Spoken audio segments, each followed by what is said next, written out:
ইরানের একটা মাপ আছে, মেজারমেন্ট আছে। ইরান অত্যন্ত বড় দেশ। হ্যাঁ, 16 লক্ষ বর্গ মাইলের বিশাল দেশ। তো সেই দেশে এক দুইটা অ্যাটম বোম যখন মারবে ইরান, তখন তার হাতে যে কয়টা আছে তার মধ্যে যে কয়টা ইসরায়েলকে প্রথম ধ্বংস করার জন্য প্রয়োজন, সেই কয়টাই ইরান ইসরায়েলের উপর মারবে। যেন ইরানকে কখনো বিশ্ববাসী দোষারোপ করতে না পারে যে ইরান প্রথম নিউক্লিয়ার পাওয়ার ইউজ করেছে। প্রথম যদি ইসরায়েল ইউজ করে বা আমেরিকা ইউজ করে, দেন রিটালিয়েটিং অ্যাটাকে ইরান তখন ব্যবহার করবে। কারণ ইরান বড় দেশ, এক দুইটা নিউক্লিয়ার মারলে ইরান একদম নিঃশেষ হয়ে যাবে না। কিন্তু ইরান যে প্রতি উত্তরে যে উত্তরটা দিবে নিউক্লিয়ার পাওয়ার দিয়ে, সেটা হবে ইসরায়েলের জন্য ভয়ঙ্কর। ইসরায়েল মুছে যাবে পৃথিবীর মানচিত্র থেকে। আসলে এটা বেশি দিন থাকবে না।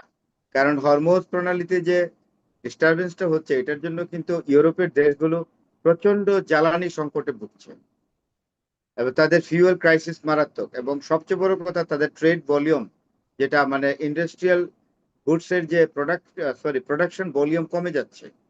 তাই ইউরোপের দেশগুলো কিন্তু চিৎকার করছে যে this situation, world like situation আর world situation cannot be continued, it should not be continue. এটা কিন্তু তারা চিৎকার করেই বলছে। তো সুতরাং আমার মনে হয় না একটা solution will be found out very promptly, very shortly, তাড়াতাড়ি এটা বের হয়ে যাবে। কারণ পশ্চিমা বিশ্বে যে জ্বালানি সংকট যে তীব্র আকার ধারণ করেছে, এবং এই অবস্থা চলতে থাকলে আপনার অর্থনীতির একটা বড় ধরনের ধস নামবে, কিন্তু এতে কোনো সন্দেহ নাই। আর ডোনাল্ড ট্রাম্প হাস্যকর কথা বলে, ডোনাল্ড ট্রাম্প আজ তার ভাষণে আরেকটা কথা বলেছে তো আজকে, ইরানকে বলেছে অত্যন্ত শক্তিশালী মহান শক্তির দেশ। বাংলা অনুবাদ করলে হয় মহান শক্তির দেশ। আমরা কল্পনাও করি না। ডোনাল্ড ট্রাম্প বলতেছে যে ইরান ইয়ার উপরে আক্রমণ করবে, এই জন্য বলে মধ্যপ্রাচ্যের আমাদের ঘাঁটিগুলো তছনছ করে দেবে। তাহলে এতই যদি বুঝো, এতই যদি তুমি এই ইরানকে মহান শক্তির দেশ বলো, তো why are you continuing this war? তুমি একদিকে বলো যে যুদ্ধ শেষ, যুদ্ধ শেষ হয়ে যাবে, বা আমি বিরতি দিয়েছি 5 দিনের, আমি 1 মাসের, তারপর আবার তোমার সৈন্যরা গিয়ে যুদ্ধ করে, ইয়ার স্ট্রাইকিং করে। So you are a fake, you are আর এ। আর ওর আলটিমেটামের খবর কি? ভালো কথা। কোনটা? ওই যে আলটিমেটাম, তার বিভিন্ন স্থাপনাতে বম্বিং করার আলটিমেটাম, ওটার খবর কি? না, আলটিমেটাম তো বলেছে যে আমরা অনেকগুলা ইরানের ইয়েতে মানে অ্যাটাক করেছি, 6,000 7,000 টার্গেটে না, অ্যাটাক করেছি। আলটিমেটাম যে বোমবার্ডিং না করার যে আলটিমেটাম, আই মিন করবে, কিন্তু এর ফাঁকে আবার এটার বিরতি দিয়েছে যে আমরা এতদিনের 5 দিনের, প্রথম তো 24 ঘন্টা 48 ঘন্টা না, দিয়েছিল, এরপর 5 দিন। আলটিমেটামের খবর তো উনি নিজেই আলটিমেটাম দিয়েছেন, উনি নিজে আলটিমেটাম মানেননি। 5 দিনের যদি বলেছে 5 দিনের পরে শুরু করব, কিন্তু উনি 5 দিনের পজ দিয়েছে, ক্ষান্ত দিয়েছে। কিন্তু এই ক্ষান্ত সময়ের মধ্যেও তো আপনার ইরান আক্রমণ করেছে, আমেরিকা এবং ইসরায়েল। তাহলে তার কথা কি?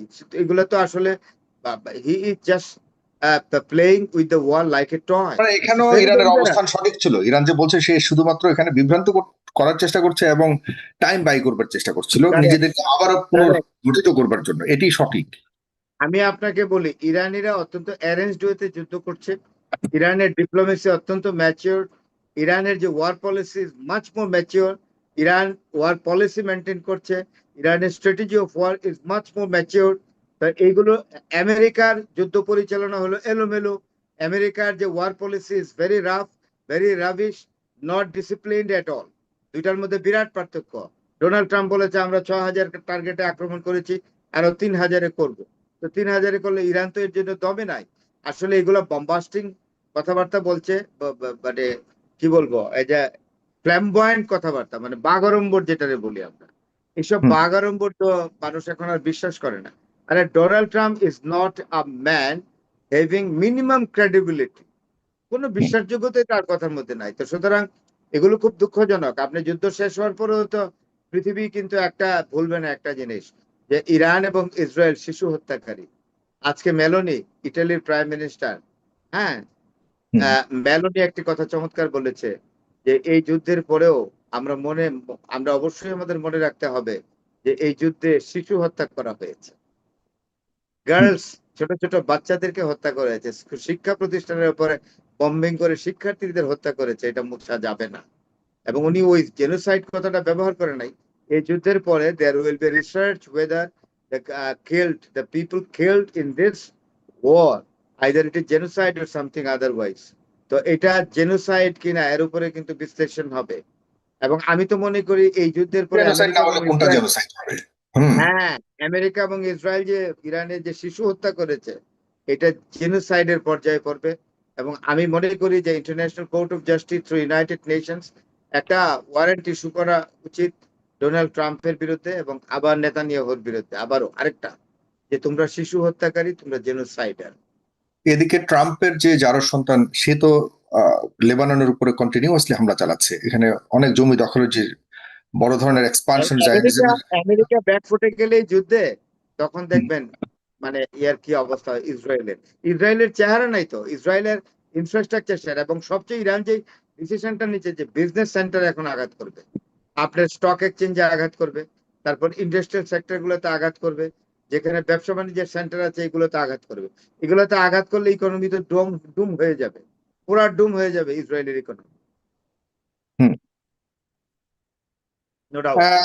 তাহলে এই মুহূর্তে শেষ প্রশ্ন যদি জানতে চাই আপনার কাছ থেকে, যুদ্ধ করার সক্ষমতার ক্ষেত্রে আসলে ইরানের কতটুকু সেই সক্ষমতা আগের মতো রয়েছে, প্রতিরক্ষার সক্ষমতা কতটুকু রয়েছে, আর এই মধ্যপ্রাচ্যে যে সৈন্য সমাবেশ করছে তারা আসলে কোন জায়গায় কিসের উপর ভর করে ইরানের উপর হামলা চালাবে, আর স্থল যুদ্ধের সম্ভাবনা আর দেখেন কিনা? এই কয়েকটি প্রশ্ন ছোট ছোট করে যদি শেষ করি আমরা, একবার অনুষ্ঠানে শেষ করি।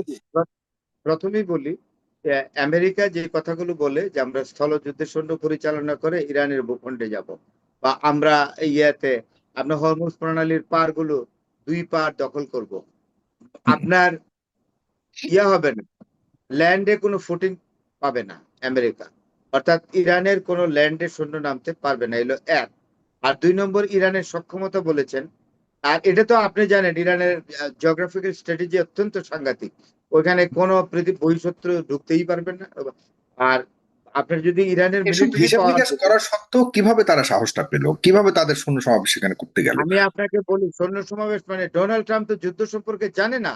আরেকটা সময় যারা জানে, যেমন যে আপনার আমেরিকার যে টপ জেনারেল আছে তারা কিন্তু জানে, কিন্তু সমস্যাটা হলো তারা এই কথাগুলো ডোনাল্ড ট্রাম্পকে বললেও ডোনাল্ড ট্রাম্প সেগুলোকে আমলই নেন না। ইজ এন অবস্টিনেট ম্যান, এবং অত্যন্ত গোয়া, কারো কথার তোয়াক্কাই করে না ভদ্রলোক। He does not have any minimum experience about the articulate characteristics of the terrain of Iran.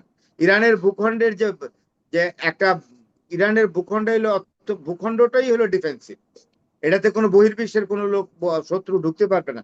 এই জিনিসটা আমেরিকান জেনারেলরা তাকে পাকে প্রকারে অনেক বুঝিয়েছে, কিন্তু উনি তো বুঝতে চান না, ডোনাল্ড ট্রাম্প এটা বুঝতে চায় না। আর কি করবেন না বুঝতে। এখন বলেন ইরানের মিলিটারি সক্ষমতা, ইরানের মিলিটারি সক্ষমতা একটুও কমে নাই আমার দৃষ্টিতে।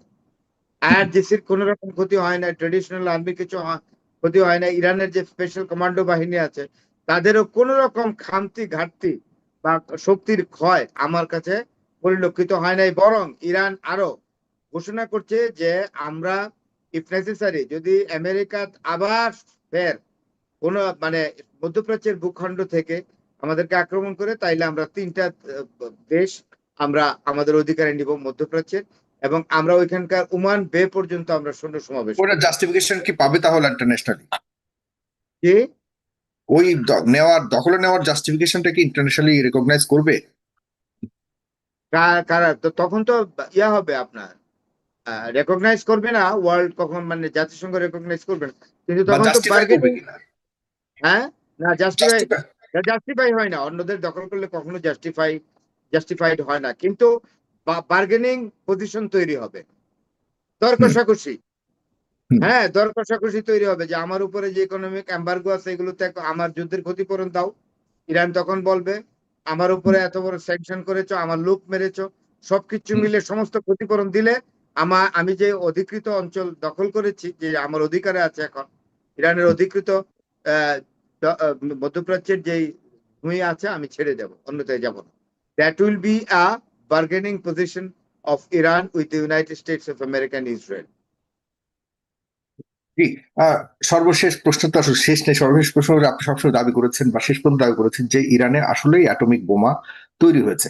এটি যদি তৈরি হয়েই থাকে, সেখানে বাংকার ব্লাস্টার আমরা দেখেছি আহ, প্রয়োগ করেছে, তারপরেও বলা হচ্ছে যে না এখনো কিছুই হয়নি, সেখানে এখনো পর্যন্ত তাদের ইউরেনিয়াম সমৃদ্ধকরণ চলছে, যা কয়েকদিনের মধ্যে তার ইচ্ছেগুলো বানিয়ে ফেলতে পারে। তো কয়েকদিন তো অলরেডি অনেকদিন, যেহেতু ইরান এই মুহূর্তে সবচেয়ে একটা দোদুল্যমান অবস্থায় রয়েছে আর স্পর্শকাতর অবস্থায় রয়েছে। একটাই শক্তি তাদের বাকি থাকে, সেটা হলো অ্যাটমিক শক্তি। সেটি ইতিমধ্যে কি আপনি তৈরি করে ফেলেছেন? যদি আপনি বলেছেন যদি তৈরি করেই ফেলে, তাহলে তারা রেখেছে কোথায়? সে রাখার সক্ষমতা তাদের কতটুকু আছে পশ্চিমাদের, বিশেষ করে যুক্তরাষ্ট্র এবং ইসরায়েলের চোখকে ফাঁকি দিয়ে?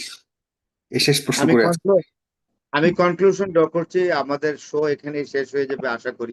তো সেটা হুম। হলো এই, যে আমি আপনাকে বলছি যে এটা ইরান অত্যন্ত সংবেদনশীল মানবিক একটি জাতি। হুম। তারা অনেক ধৈর্যশীল এবং ধৈর্যের যে তাদের অনেক দূর এরা সহ্য করে। এরা খুব ধৈর্যশীল একটা জাতি। এরা টেম্পার লুজ করে না, এগ্রেসিভ না। তো ইরান যদি দেখে যে তার অস্তিত্বের কোনো না কোনো ভাবে সংকট ঘটছে, তখন শেষ রিসর্ট হিসেবে it will be the last resort to use nuclear bomb, no doubt. আপনি কিভাবে হবে ধরেন, ইসরায়েল কিন্তু নিউক্লিয়ার বম্ব চার্জ করার চেষ্টা করবে, হুম। যেটা রাশিয়ার সাবেক প্রেসিডেন্ট বলেছেন পসিবিলিটি আছে। যদি তাই হয়, ইরান কিন্তু আগে করবে না। ইরানের একটা মাপ আছে, মেজারমেন্ট আছে। ইরান অত্যন্ত বড় দেশ। হ্যাঁ, 16-17 লক্ষ বর্গ মাইলের বিশাল দেশ। তো সেই দেশে এক দুইটা অ্যাটম বোম যখন মারবে ইরান, তখন তার হাতে যে কয়টা আছে তার মধ্যে যে কয়টা ইসরায়েলকে প্রথম ধ্বংস করার জন্য প্রয়োজন, সেই কয়টাই ইরান ইসরায়েলের উপর মারবে। যেন ইরানকে কখনো বিশ্ববাসী দোষারোপ করতে না পারে যে ইরান প্রথম নিউক্লিয়ার পাওয়ার ইউজ করেছে। প্রথম যদি ইসরায়েল ইউজ করে বা আমেরিকা ইউজ করে, দেন রিটালিয়েটিং অ্যাটাকে ইরান তখন ব্যবহার করবে। কারণ ইরান বড় দেশ, এক দুইটা নিউক্লিয়ার মারলে ইরান একদম নিঃশেষ হয়ে যাবে না। কিন্তু ইরান যে প্রতি উত্তরে যে উত্তরটা দিবে নিউক্লিয়ার পাওয়ার দিয়ে, সেটা হবে ইসরায়েলের জন্য ভয়ঙ্কর। ইসরায়েল মুছে যাবে পৃথিবীর মানচিত্র থেকে। আমি আবারও বলছি, ধন্যবাদ। আপনাকে অনেক ধন্যবাদ জনাব অধ্যাপক ফরহাদ হোসেন। আবারও দেখা হবে। আপনার সবসময় এই ইরান যুদ্ধের খবরের শেষ সংবাদগুলি আপনি আমাদেরকে জানিয়ে আমাদেরকে দেশের বিশ্বের অবস্থা সম্পর্কে আপনি আমাদেরকে সবসময় অবগত রাখেন, সেজন্য আপনার প্রতি অনেক কৃতজ্ঞতা। ধন্যবাদ। প্রিয় দর্শক, ভালো থাকবেন। আগামীকাল